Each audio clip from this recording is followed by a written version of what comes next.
ሰዎች ለማሳቅ ውሸት አንዷን ሰሃቢ እኮ ነብዩ ሰለላሁ ዐለይሂ ወሰለም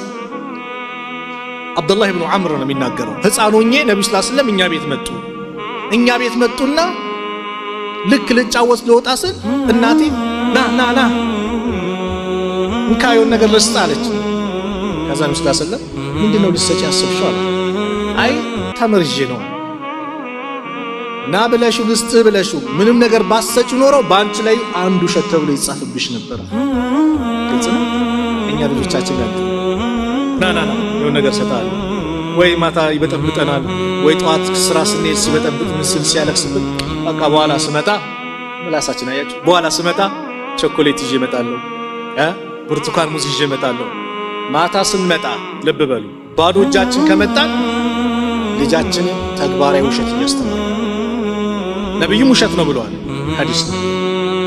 ለልጃችን ደግሞ ቃል ገብተን ስንመጣ ማታ ይጠብቃል አይረሳም ልጆች ደግሞ በልጅነታቸው የሚቀረጸው ነገር ቀላል አይደለም ስለዚህ ልጆች ውሸት አለማስተማር